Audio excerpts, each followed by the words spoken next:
Shalom and welcome to another installment of GMS in Transit, where we prophesy on the road.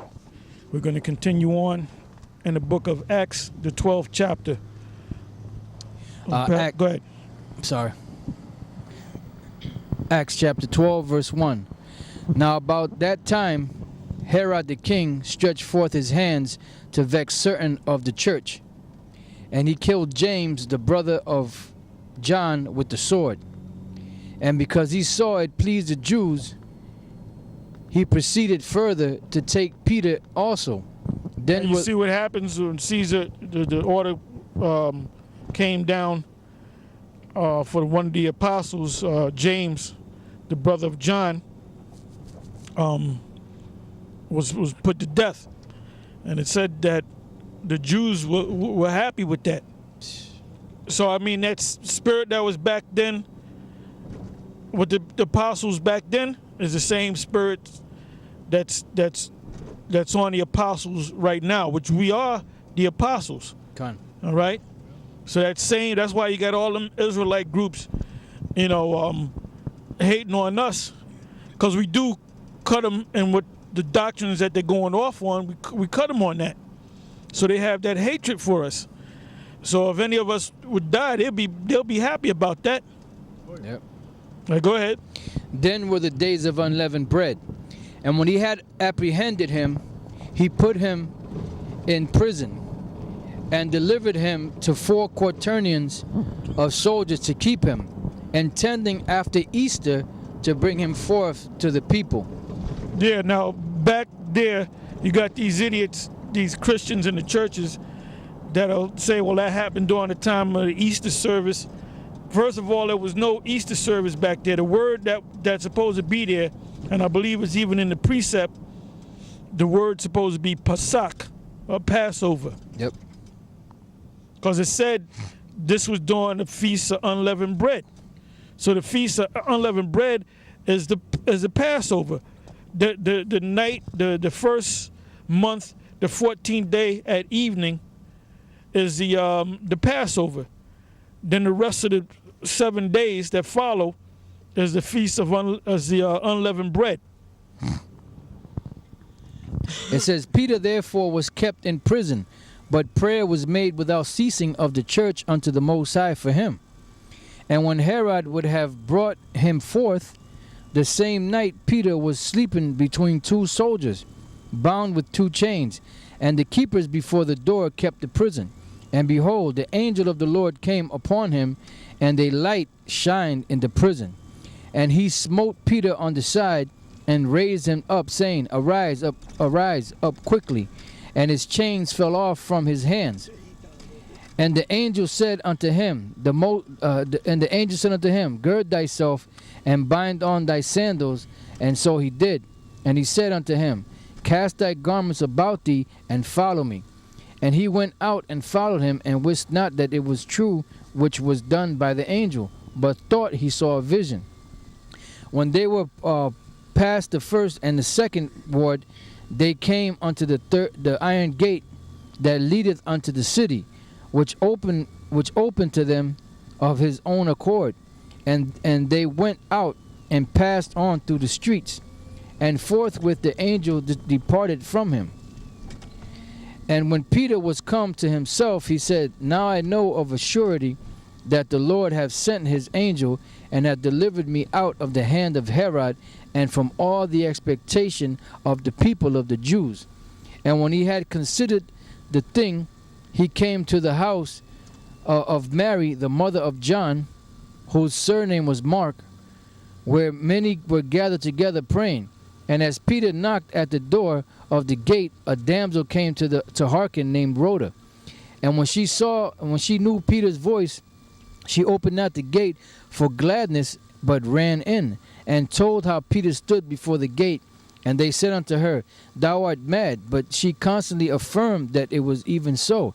Then said they, it is his angel. But Peter continued knocking, and when they had opened the door and saw him, they were astonished. But he, beckoning unto them with the hand to hold their peace, declared unto them how the Lord had brought him out of the prison.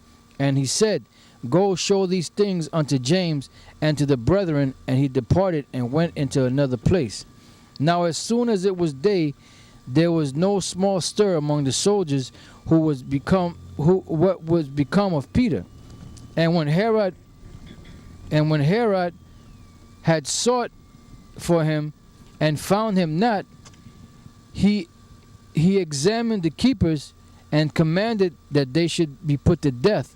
And he went down from Judea to Caesarea and there abode. And Herod was highly displeased with them of Tyre and Sidon, but they came with one accord to him, and having made Blastus the king's chamberlain their friend, desired peace, because their country was nourished by the king's country. And upon a set day Herod, arrayed in royal apparel, sat upon the throne and made an oration unto them. Yeah, remember, Herod is this so-called Jew, this Edomite, whose father is Antipater, that had lain and had children through a dark-skinned Hebrew woman, and that's why the children of Antipater and the children of the rest of the Herodians had a dark hue to them, so they looked like Israelites, but they were tares. And the people gave a shout, saying, It is the voice of a God and not of a man. And immediately the angel of the Lord smote him, because he gave not the Most High the glory, and he was eaten of worms and gave up the spirit. But the word of the Most High grew and multiplied, and Barnabas and Saul... Oh, just like it's doing now. Most High using GMS to make this word grow and multiply. Yep. We're all over the message that we're teaching in the Most High, Yahweh Ba'ashem Yahweh Shai, is all around the world. Yep. It says, and Barnabas and Saul returned from Jerusalem when they had fulfilled that ministry, and took with them John, whose surname was Mark. Acts 13:1. Now there were in the church that was at Antioch certain prophets and teachers, as Barnabas and Simeon that was called Niger, and Lucius of Cyrene, and Manaen, which had been brought up with Herod the Tetrarch and Saul. And they ministered to the Lord and fasted. The Holy Spirit said, Separate me Barnabas and Saul for the work whereunto I have called them. And when they had fasted and prayed and laid their hands on them, they sent them away. So they, being sent forth by the Holy Spirit, departed unto Seleucia, and from thence, they sailed to Cyprus. And when they were at Salamis, they preached the word of the Most High in the synagogues of the Jews, and they had also John to their minister. And when they had gone through the isle unto Paphos, they found a certain sorcerer, a false prophet, a Jew, whose name was Bar-Jesus, which was with the deputy of the country, Sergius Paulus, a prudent man, who called for Barnabas and Saul, and desired to hear the word of the Most High. But Elymas, the sorcerer, for so is his name by interpretation, withstood them, seeking to turn away the deputy from the faith. Then Saul, who also is called Paul, filled with the Holy Spirit, set his eyes on him, and said, O full of all subtlety and all mischief, thou child of the devil, thou enemy of all righteousness. That was probably the king of the 2/3, a.k.a. degenerate Johanna.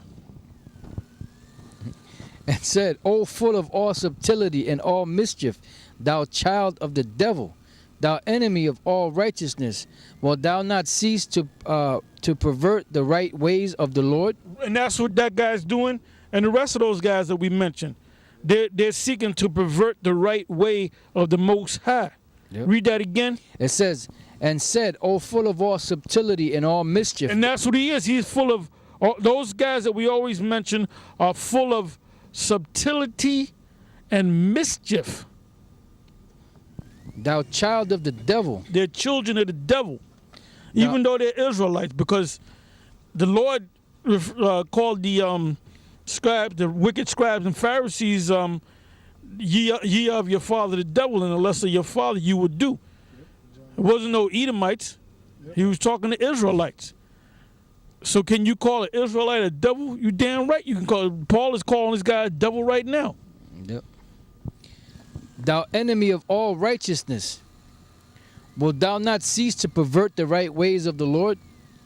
And now behold, the hand of the Lord is upon thee, and thou shalt be blind, not seeing the sun for a season. And immediately there fell on him a mist and a darkness, and he went about seeking some to lead him by the hand.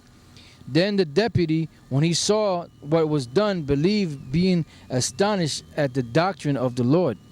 Now when Paul and his company loosed from Paphos, they came to Perga and Pamphylia, and John departing from them returned to Jerusalem. But when they departed from Perga, they came to Antioch and Pisidia, and went into the synagogue on the Sabbath day and sat down. And after the reading of the law and the prophets, the rulers of the synagogue sent unto them, saying, Ye men and brethren, if you have any word of exhortation for the people, say on. Then Paul stood up and beckoning with his hand, said, Men of Israel, and ye that fear the Most High, give audience. Men of Israel, and ye that fear the Most High. Who are the ones that fear the Most High? Israelites. Come. Give audience. The power of this people of Israel chose our fathers and exalted the people when they dwelt as strangers in the land of Egypt, and with an high arm brought he them out of it. And about the time of 40 years...